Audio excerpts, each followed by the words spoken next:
nós. E quando houve da gente saber que a gente teria que estar pagando por ela, por essa moradia, isso mexeu muito com a gente, porque além da gente sofrer com todos os problemas que a gente teve na nossa comunidade, a gente ainda ia ter que sofrer mais ainda, como estamos sofrendo e estamos nessa luta, né, pela nossa moradia, que é um sofrimento, é uma luta muito grande. E ter que falar que ainda a gente vai ter que pagar por uma coisa que era nosso, né? Pagamos por aquilo dali. E ainda tratam a gente como cachorro, como um bicho, que eu acho que nenhum bicho é tratado dessa forma. Leva a gente para um lugar totalmente abandonado e ali bota a gente dentro de um espaço super pequeno, né? Quem tem crianças, muita quantidade de criança, um espaço daquele não cabe, porque para mim não cabe. Na minha casa são 4 pessoas, mas aquilo ali para mim não cabe, né? E fora, né, as pessoas ali que tiveram vítimas, como a Amanda, que está aqui comigo do meu lado, né, minha vizinha ali. E aí eu pergunto, né, ao prefeito, como ele deveria estar aqui hoje, mas não está, né? Infelizmente ele não está. Como é que fica, né, o sentimento dessas pessoas que perderam e vem e trata a gente da forma que trata, como se fosse um bicho, né? Então, assim, hoje eu quero sair daqui, não vim de Itaipu, de lá para cá, em vão, sem sair daqui com uma resposta. Eu quero sair daqui hoje com uma resposta definitiva, uma resposta boa, de algo bom para todos nós, não só para Itaipu, mas todos nós aqui que lutamos por nossa moradia. E agora a Amanda vai falar rapidamente.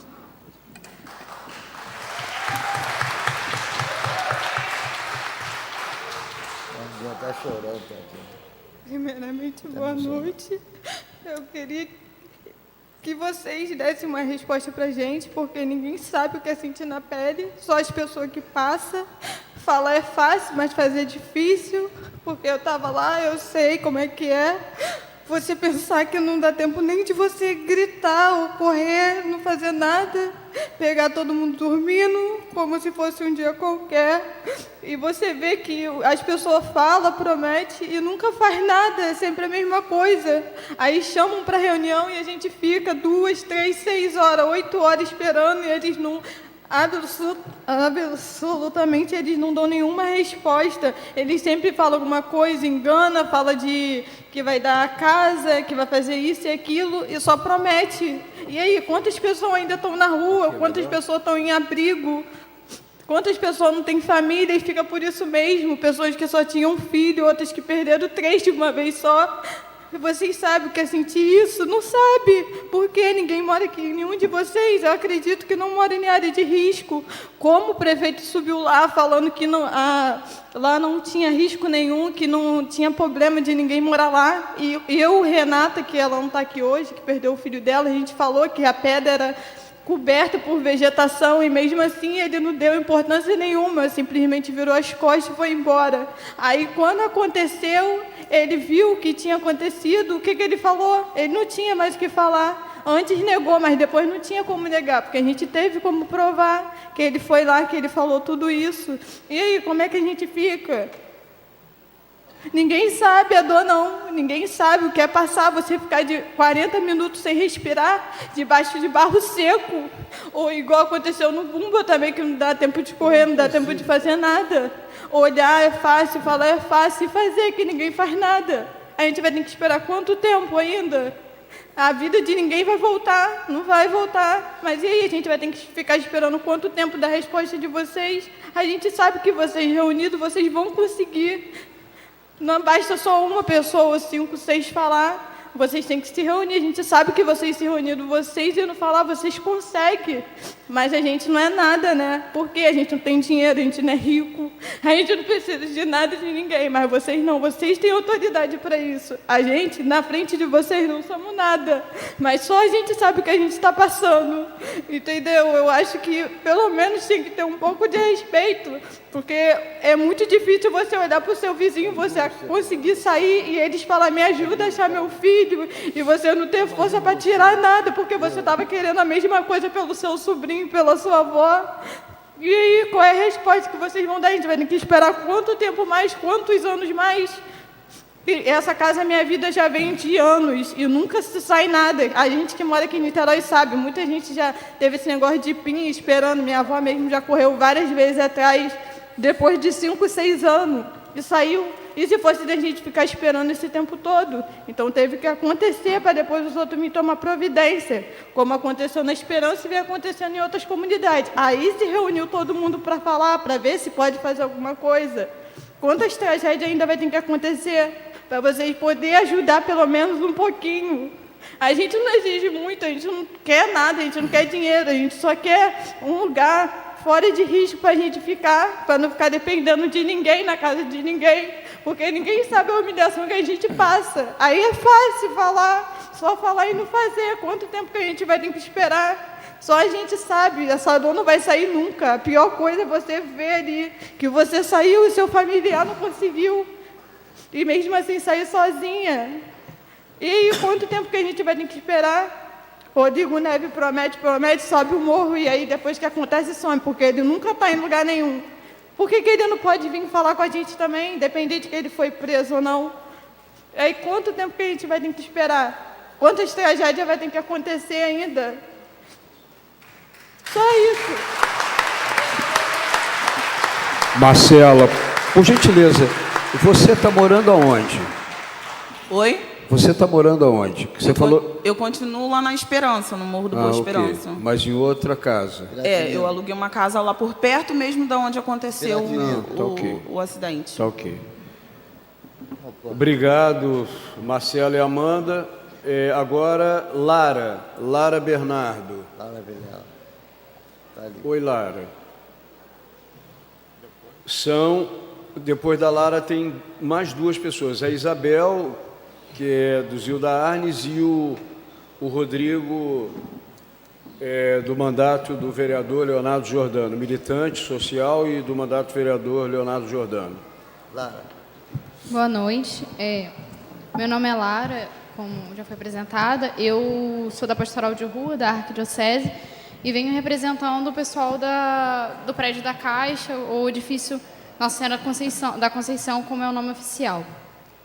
Recentemente, os moradores, muita gente conhece o prédio da Caixa, ou o edifício Nossa Senhora da Conceição, conhece por causa do estado de insalubridade, por causa dos diversos problemas que existem lá dentro, e recentemente eles receberam a cópia de uma carta, na verdade, que nem devia ter chegado lá, mas enfim, dizendo, do Ministério Público solicitando ao Judiciário uma interdição do prédio.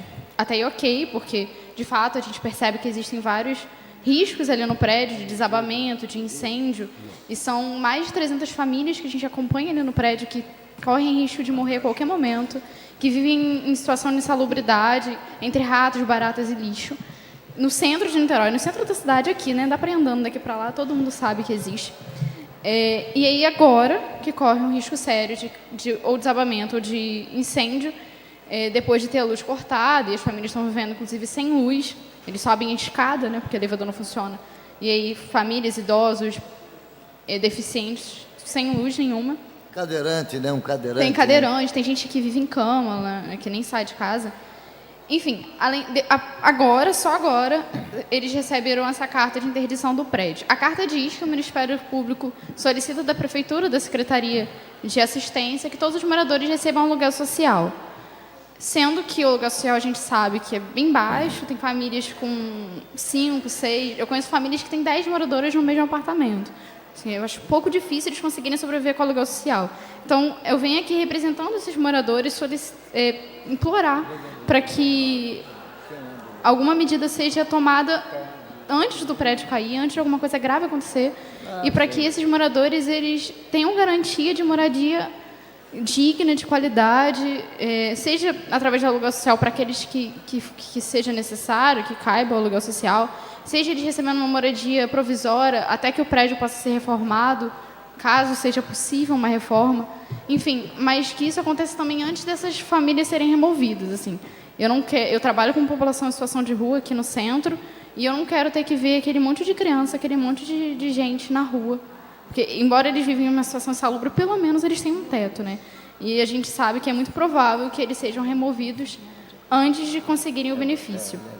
Inclusive porque a carta diz que depois da aprovação do judiciário, essas famílias vão ter 48 horas para se retirarem do prédio, e depois disso a polícia vai intervir. E assim, eu já imagino a cena linda que vai ser, né? A polícia entrando e retirando um monte de criança, idoso e tudo mais do prédio. Então, eu venho representando essas pessoas e pedir para que seja garantido o direito à moradia que elas têm por Constituição, né? Garantido por Constituição, para que esse direito seja assegurado antes da interdição do prédio. Embora a interdição seja urgente, então são duas coisas urgentes para acontecer. É isso. Obrigada, gente.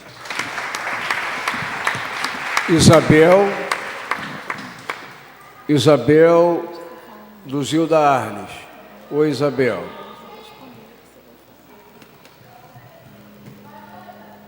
Aí, Paula, essa aí. É Isabel do Zilda Arnes. Ela vai falar o que eu ia falar. Ela vai botar no programa.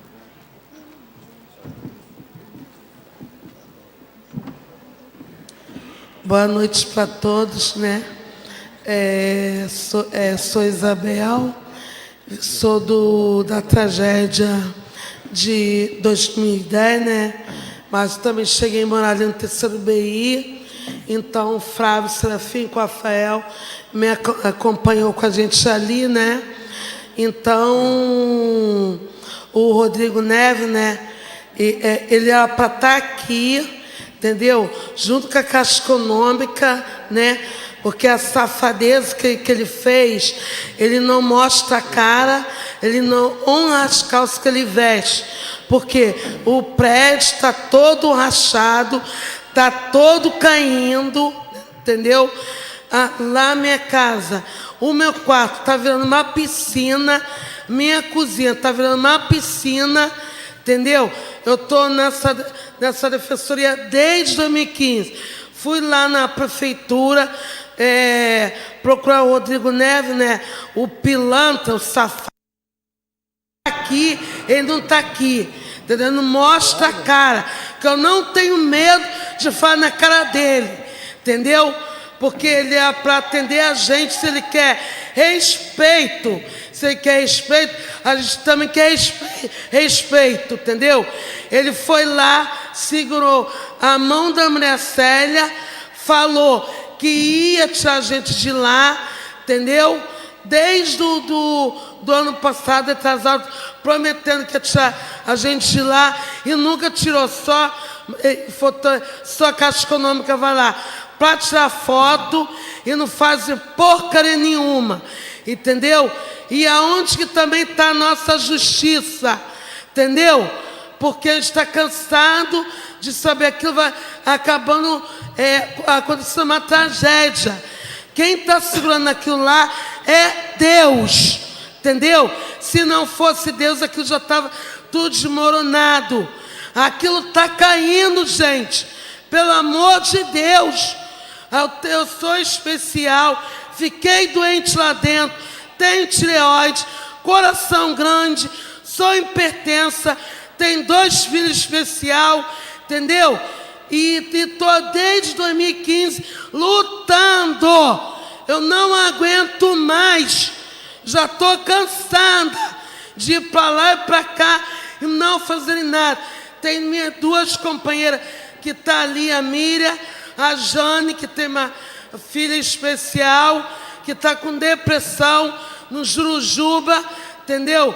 Um garoto pequeno que sobe na janela no 4º andar.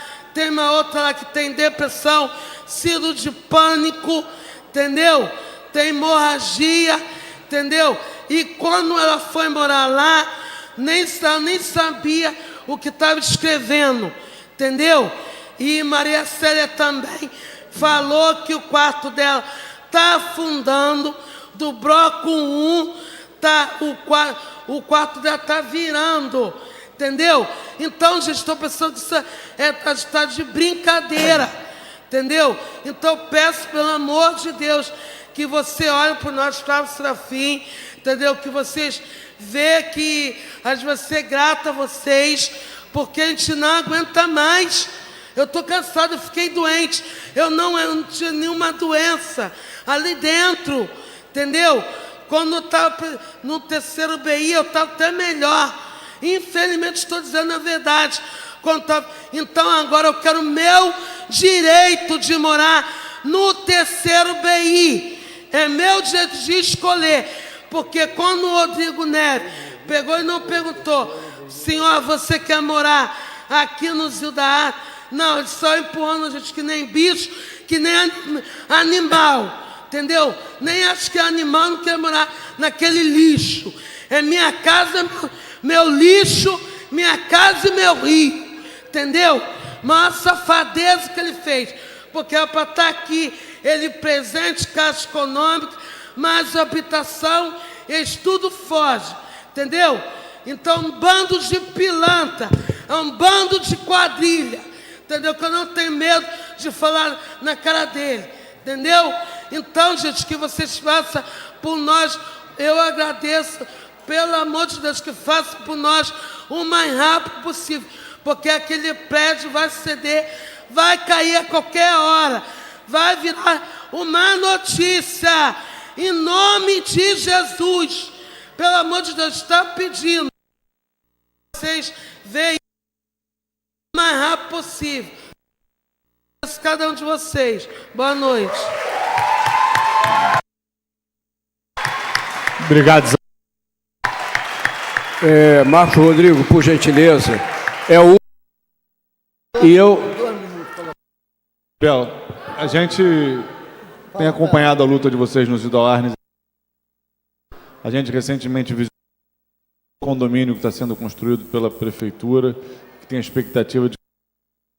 Seu depoimento é importante para que os mesmos erros não se repitam.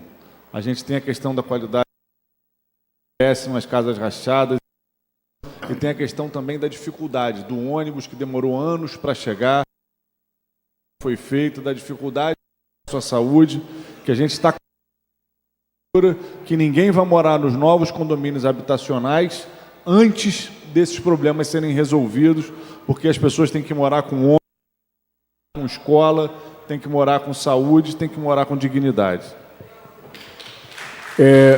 Marcos Rodrigo, eu vou me reservar para fazer um comentário especial sobre o Zilda Arnes, que diz respeito a erros gravíssimos do passado. Nós acabamos de visitar uma construção sob supervisão do governo, que não tem nada a ver, tanto eu, Flávio, a professora Regina e Renatinho, testemunhamos a qualidade do... Não significa que não tenha problemas infraestruturais que tenham que ser resolvidos, mas nada comparável com o Zilda Arnes, que foi feito na administração do Jorge Roberto Silveira, sob a supervisão de um ladrão chamado Zeca Bocazel, e que a gente tem que responsabilizar adequadamente aquela administração que tem vários aliados na atual administração, não é do Rodrigo, mas vários que no passado estiveram e foram responsáveis pelo desastre do Zilda Arnes, continuam na atual administração. Não é do prefeito Rodrigo, mas continuam seus aliados políticos. Portanto, a responsabilização criminal, civil e criminal, daqueles que foram responsáveis pela construção do Zilda Arnes, nós precisamos correr atrás e penalizar sim. E se aquele prédio vier a cair, o governo vai ter que estudar, o governo atual. Pegou uma herança gravíssima lá de trás, mas vai ter que dar o tratamento adequado. Nós não vamos querer assistir um desastre no Zilda Arnes. 2 blocos já cederam, se eu não me engano, por problema da terraplenagem, e é algo que a gente vai ter que resolver. Recebe herança do passado ruim e vai ter que ser resolvido. Rodrigo, por gentileza. Paulo, só para lembrar que quem concluiu e entregou a obra foi o prefeito atual. A gente chegou a notificá-lo antes das pessoas irem morar lá, para não deixar as pessoas irem morar lá, porque tinha os problemas construtivos lá que já estavam colocados desde antes das pessoas irem morar. Mas, na época, o prefeito Rodrigo, que hoje é adversário, era aliado do Jorge Roberto, em cuja administração se construiu irresponsavelmente, criminosamente, o Zilda Arnes. Essa é a realidade. Então, quando se era aliado, está tudo bem, agora não é mais aliado. O fato é que a herança tem que ser resolvida por quem está aí, por nós, do Poder Legislativo, e pelo Poder Executivo atual. Rodrigo, por gentileza. E eu queria convidar Zé Carlos para vir já para a mesa, porque a gente vai imediatamente dar sequência nas considerações finais. Vai, Rodrigo. Paulo, obrigado primeiramente aí pela oportunidade. E já seguindo aqui a fala, o caso que a colega falou aqui do Zilda não é diferente, gente, em outros prédios que a gente vê construído pela uma política pública sem diálogo com o povo. Por exemplo, lá no Preventório, lugar onde minha família se estabeleceu, trabalhou, onde parte da minha vida e minha história é lá. Você vê, por exemplo, os prédios são construídos, mas não é pensado como vai ser feita, por exemplo, a manutenção do prédio. Porque não é só entregar o prédio. É uma unidade, moram várias famílias. No Preventório são 248 famílias e tem problema na forma como o prédio foi construído, porque você tem manutenção, você tem caixa d'água, você tem sistema elétrico, você tem a questão do esgotamento. E isso tudo tem que ser pensado, porque não é só construir e deixar o povo lá. É como o povo vai viver lá, como as pessoas vão pagar suas contas, como elas vão pagar água, luz e todas as tarifas que elas não tinham. Essas questões têm que ser pensadas. Uma audiência pública como essa, ela é muito importante. Ela é cansativa, a gente fica aqui aguardando o tempo para falar, as pessoas se colocarem, mas é muito importante, eu queria chamar a atenção disso, a gente manter essa mobilização. Porque sucessivos governos vêm passando e não se resolve o problema da moradia. A gente encontra aqui amigos em vários lugares, em Itaipu, o Jairo, o Chico, a família dos meus amigos, a família Hugo, que está aqui presente do Preventório, Priscila de Jurujuba, pessoas que a gente vê diversas vezes na rua, na luta. Então, essas pessoas, a gente deve ter a crença e continuar, porque o poder público tem muita dificuldade de entender problemas como a moradia, como a educação, como a saúde, como a nossa juventude que está sendo morta nas favelas. Então a gente precisa manter essa mobilização, é muito importante. Infelizmente, nessa casa, poucos vereadores estão se importando com essa causa, se não estariam aqui. E se por algum motivo justo não tivessem, não pudessem vir, estariam mandando representações para discutir.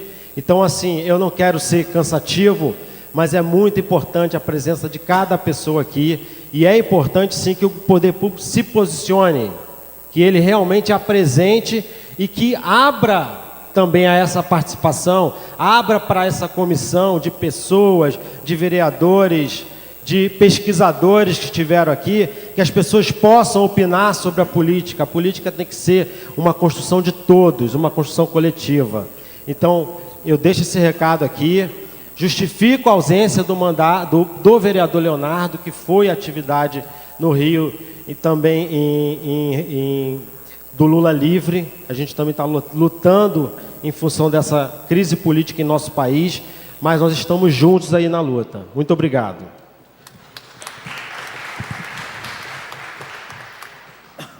Bom, agora nós estamos caminhando para a parte final da audiência pública e já antecipadamente dizendo que nós consideramos esse espaço de discussão não como espaço definitivo e que termine essa discussão.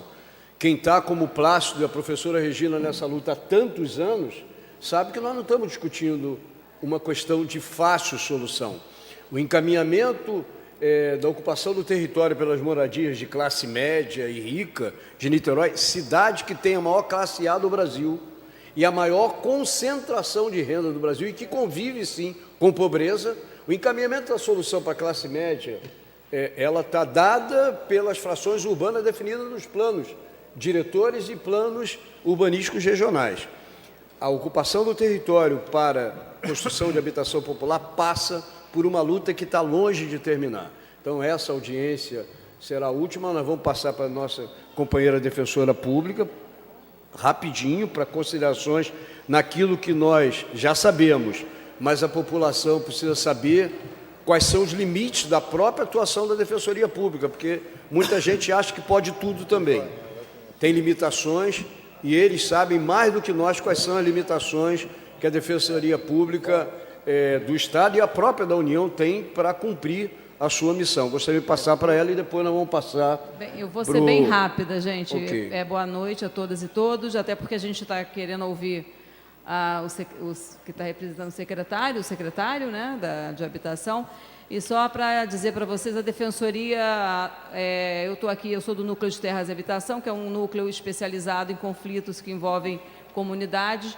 O núcleo não atende diretamente em Niterói, mas em 2010, devido à repercussão do que aconteceu, o núcleo veio para Niterói, nós atendemos naquele período, entramos com várias ações civis públicas, uma que é do Morro do Estado, o Chácara e Arroz, que a Carol falou, e, assim, muitas sentenças foram dadas e a gente vê o que aconteceu. Na verdade, a Chácara e Arroz, só para usar como exemplo, a gente tem uma sentença de 2012 que determina várias coisas, inclusive intervenções urbanísticas, cadastramento das famílias, apresentação dos cadastros, tudo que a gente pediu, o juiz deu, foi confirmado no tribunal e até hoje, na prática, a gente não consegue que isso seja concretizado. Então, não é realmente uma luta fácil, mas eu acho que vocês estão no caminho certo, que é o caminho de se unificarem, porque não é a questão da moradia de interesse social ou de baixa renda, não é uma questão única, individual, de uma determinada comunidade ou não, mas ela tem uma representação muito grande na sociedade. E é importante que vocês estejam juntos para que cobrem do poder público o direito que vocês têm, né? Todas as falas foram muito claras nesse sentido, vocês têm consciência do direito de vocês, isso é um primeiro passo para a luta, vocês têm consciência de que nada é de graça, vocês pagam pela moradia, vocês pagaram pelas suas casas e continuam pagando porque através dos seus impostos, então têm direito a morar com segurança, morar com dignidade, né? Além de um título da sua casa, vocês têm direito a não correrem o risco de, como a moradora aqui, né, num depoimento que chorou, inclusive, não ter o risco de acordar embaixo da terra.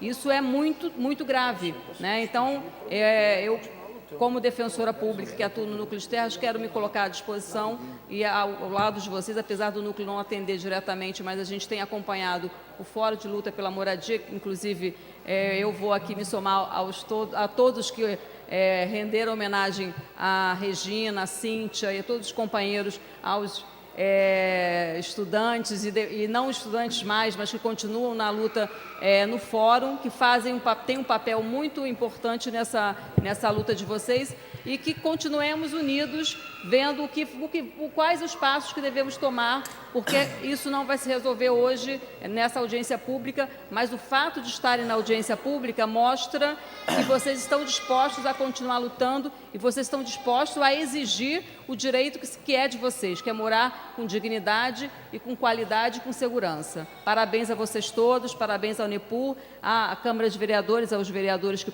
chamaram essa audiência pública e espero que o governo, que o município de Niterói, cumpra o seu papel, como falou uma pessoa que passou aqui, que se unam, a Prefeitura de Niterói se unifique com essas famílias que estão aqui, porque elas precisam de receber o direito que é delas, mas a Prefeitura precisa e tem a responsabilidade de fazer o seu papel, que é oferecer o que eles precisam. No Judiciário, a gente, claro que é um instrumento, a gente tem que usar o Judiciário, mas não, a gente não pode descartar esse instrumento, que é o Poder Judiciário, mas eu acho que a mobilização e a unificação de vocês, e trazendo as demandas diretamente aos poderes, isso vamos dizer assim, 80% de chance de resolver. Claro que quando não tem jeito, a gente tem que ir para o Judiciário. E só para fechar a minha fala, dizendo que, infelizmente, assim, a gente ouviu aqui todos os depoimentos, em geral, as famílias pobres têm duas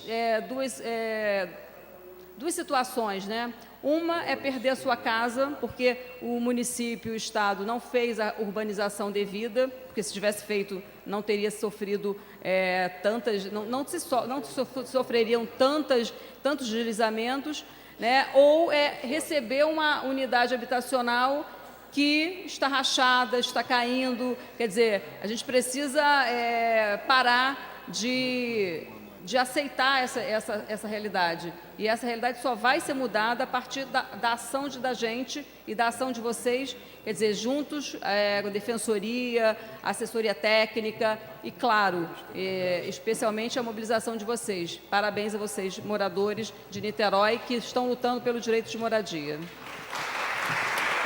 Obrigado, doutora Maria Lúcia. Vamos passar imediatamente ao subsecretário José Carlos Freire. Não, onde você quiser. Alguém mesmo.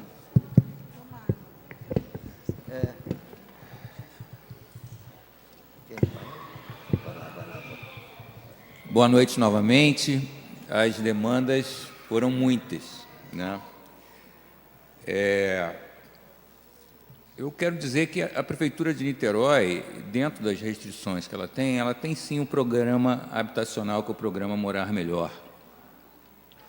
Em função disso, como é um paradoxo falar de morar melhor com Zilda Arnes, eu vou começar respondendo pelo Zilda Arnes. É uma piada.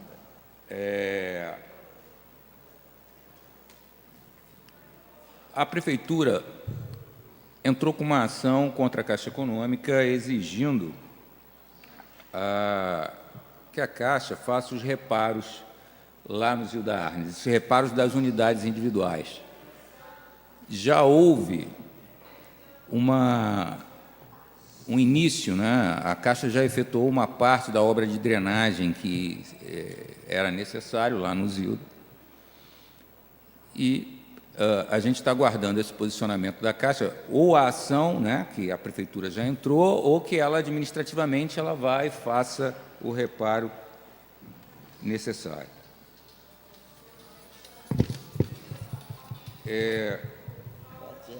Com relação à questão da qualidade das habitações, eu acho que um dos exemplos de que isso já houve uma mudança significativa na qualidade das obras é o empreendimento Vivendas do Fonseca, que fica vizinho ao Zilda Arnes, onde nós entregamos 200 unidades habitacionais agora em janeiro, e que as pessoas, os moradores e as pessoas que visitaram o empreendimento reputam uma qualidade boa, né, naquele empreendimento. Eu convido a todos que puderem de ir lá e atestar isso aí. Vamos lá na questão que foi levantada do empreendimento Minha Casa Minha Vida ser pago. A estratégia de financiamento para habitação de especial interesse social em Niterói foi de se utilizar recursos federais do programa Minha Casa Minha Vida. Esses recursos, eles têm que seguir as regras do governo federal. Os 5 primeiros empreendimentos executados aqui no município, eles foram classificados como empreendimentos de calamidade. Por isso que eles foram gratuitos. Os atuais empreendimentos, por questões orçamentárias do extinto Ministério das Cidades, esses que vão ser entregues agora, que é o Poço Largo e o empreendimento Jardim das Paineiras, eles não tiveram essa mesma classificação, então eles têm um pagamento. Eu quero ressaltar que a regra do Minha Casa Minha Vida é o pagamento de prestações entre R$ 70 e R$ 280. Não R$ 700, como se falou. E quando se paga as prestações, ainda existe uma isenção de IPTU durante o período do financiamento, que é de 10 anos. Esse financiamento é para um imóvel de R$ 96 mil, a pessoa paga entre R$ 70 e R$ 280, segundo um critério lá de classificação que é totalmente da Caixa Econômica Federal. Então, não é a Prefeitura que estabelece que as pessoas vão pagar. Isso é uma regra do programa que é utilizado pela Prefeitura dentro da sua política habitacional. E a regra é pagar, a regra não é não pagar. A regra estabelecida pelo governo federal é pagar e a exceção não pagar.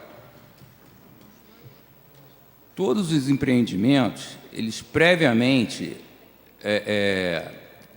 a gente tem que apresentar que na comunidade onde ele vai ser implantado, que existe todo um equipamento urbano. O que é equipamento urbano? Escola, posto de saúde, e mercado, esse tipo de situação. A gente previamente consulta todas as secretarias envolvidas que nos informam que existe a possibilidade de acolher essas famílias naquela região ali. E só a partir daí é que a Secretaria de Habitação dá andamento aos projetos. Ela só faz com esse estudo de impacto, né? Se nós vamos colocar 580 famílias, que a estrutura acolha essas famílias. Também, na visita, está prevista do empreendimento Jardim das Paineiras, que os senhores foram visitar, está previsto o asfaltamento, a parte de drenagem de toda aquela via. Tem que ter transporte público para chegar lá, senão a gente não vai entregar o empreendimento sem transporte público, sem asfaltamento. A Secretaria de Acessibilidade visita conosco o empreendimento e faz garantir que essas coisas aconteçam. Tanto acessibilidade, né, com calçadas que sejam para cadeirante. O empreendimento já é feito com esse conceito, tanto para cadeirante quanto para qualquer portador de necessidade especial, para que ele não tenha dificuldade de acesso aos seus apartamentos. Não é uma obrigação das pessoas irem ocupar os empreendimentos Minha Casa Minha Vida. Não é política do município remover pessoas das suas comunidades e levar para outras comunidades. Em função dos problemas que ocorreram aqui na cidade, tanto no Boa Esperança quanto no Preventório, foi disponibilizado unidades habitacionais no empreendimento Jardim das Paineiras, que fica no Badu, para aquelas pessoas que tiverem interesse em ir para lá. A construção em terrenos da própria comunidade está sendo estudada pela Secretaria de Habitação e outras secretarias. A questão habitacional não é uma questão específica da Secretaria de Habitação. Ela permeia várias secretarias, como o urbanismo, como a Secretaria de Obras, né, que tem que viabilizar a assistência social. E falando em Secretaria de Obras, o município de Niterói está fazendo contenção de encostas em várias comunidades para que a gente possa viabilizar depois os projetos de regularização fundiária. No Boa Esperança está tendo obra e em várias outras. Me parece que são 100 milhões de reais aplicados em contenção de encosta num primeiro momento. Depois, para o próximo exercício, mais 100 milhões de reais em contenção de encostas.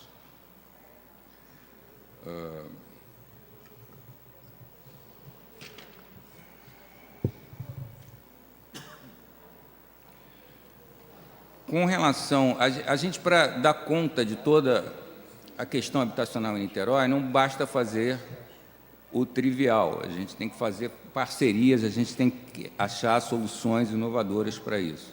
Então, a gente tem trabalhado, por exemplo, com a comunidade da Fazendinha, em parceria com o ITERJ, para dar andamento ao projeto de regularização fundiária daquela comunidade. Como eu já falei anteriormente, tem mais 5 comunidades onde a gente já está aplicando recursos em regularização fundiária e infraestrutura urbana.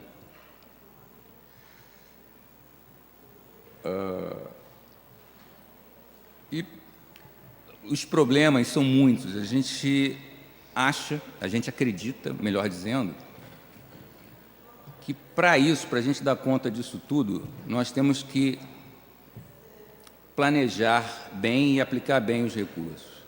Agora, no dia 17, é isso, Heloísa? 17 de abril, nós estaremos aqui nessa casa, fazendo às 8 horas da noite, dando andamento ao plano de regularização fundiária aqui do município de Niterói. Esse plano ele visa estabelecer diretrizes para a regularização fundiária aqui na nossa cidade, porque a gente como foi dito aí diversas vezes, a gente tem uma cidade onde a terra é muito cara.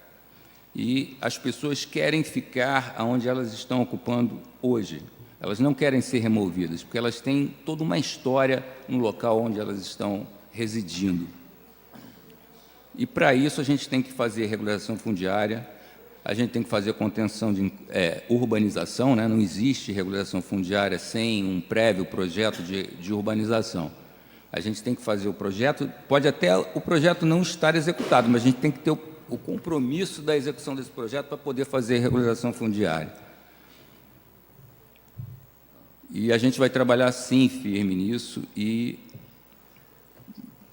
procurar que ele seja um processo com início, meio e fim, que o cidadão possa ir na Secretaria de Habitação e Regularização Fundiária e apresentar o seu projeto, o seu requerimento, e ele vai saber que em X tempo depois isso daí vai estar concluído, não vai ficar uma coisa só no papel. Não adianta a gente fazer projeto, como muitos falaram aqui, e esse projeto ficar na gaveta.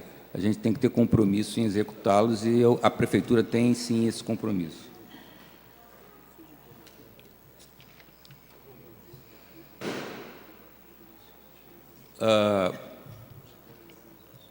Eu queria deixar também, eu anotei todas as considerações que foram feitas.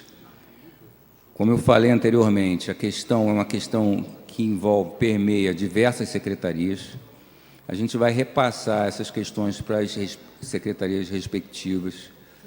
Eu acredito, presidente, que a gente vai receber o e-mail das comunidades que aqui estavam participando dessa audiência, para que a gente possa responder a todas essas questões e estabelecer um canal de comunicação com esses participantes.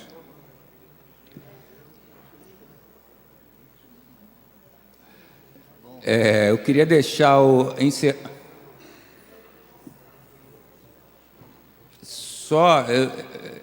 só um minutinho, eu vou... Tá.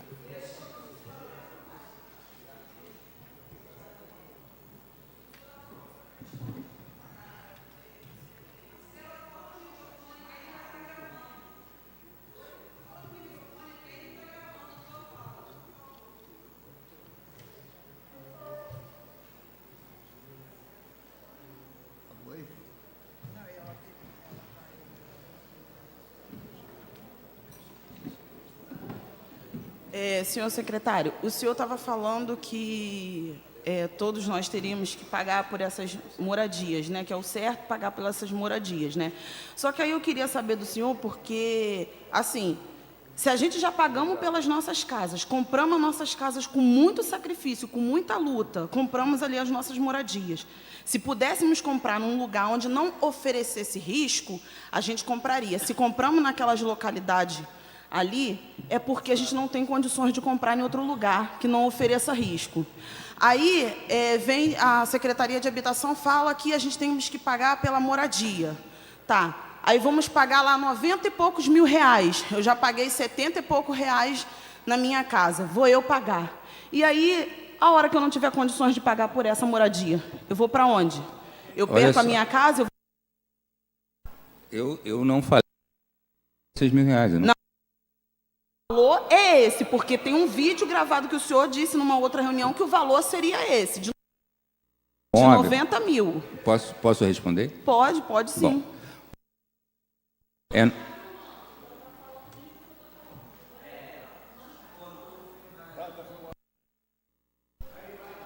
o valor do imóvel é 96 mil reais. Pois é, então, é isso. O valor do imóvel. Do imóvel. O valor do pagamento é de uma prestação entre 70 e 280 reais mensal durante o período de 10 anos.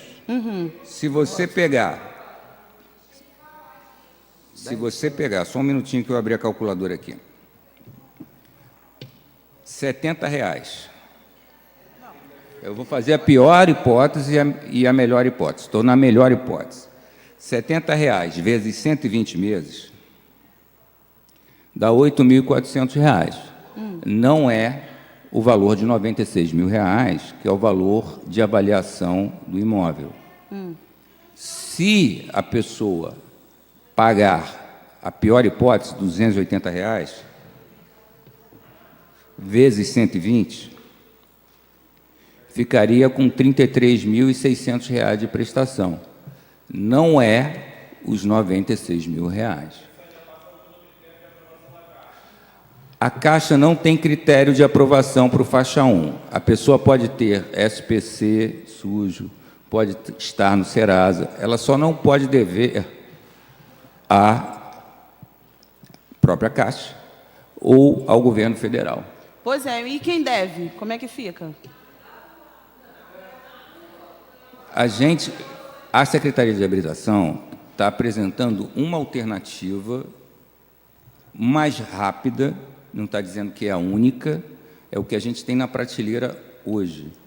Outras instâncias da Prefeitura estão tratando de uma solução para aqueles que a gente não conseguir atender. Mas eu te digo que a maioria das pessoas que são enquadráveis na regra do programa Minha Casa Minha Vida, a gente já fez um estudo, e elas estão contempladas. Se elas decidirem ir, a gente vai começar a chamar as pessoas para conversar e explicar as regras do programa e ver se elas têm interesse em ir.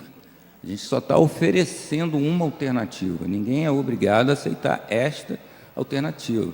Agora, eu não tenho resposta para as outras situações. Nesse momento, eu não teria. Falta do Rodrigo Neves para responder. Posso descer daqui, Regina? Cíntia, posso sair daqui já?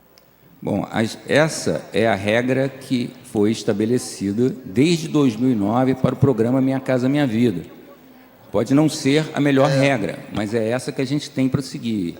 Zé Carlos, existe só uma um lei. minutinho, deixa eu fazer um encaminhamento. Olha só, é evidente que tem situações individuais e nós não estamos desconsiderando os problemas de natureza individual que cada um de nós tem. Agora, o que a gente tem que fazer é se esforçar para se organizar de tal modo que o problema de um seja o problema de todos e nós possamos discutir organizadamente com o governo políticas públicas que atendam ao conjunto das situações. Eu estava conversando com o Flávio rapidamente, antes de interromper o Zé Carlos. É evidente que ele está correto quando ele diz que políticas de habitação por si só não são as únicas que vão resolver o problema. Nós temos que ver política de assistência social, aluguel social, de que maneira você dá cobertura a esta ou aquela família que numa determinada situação de sinistro se viu sem sua casa e tem que ter uma outra. São situações que a gente tem que encaminhar. Esta audiência pública, a própria audiência pública, ela foi organizada pelo Fórum.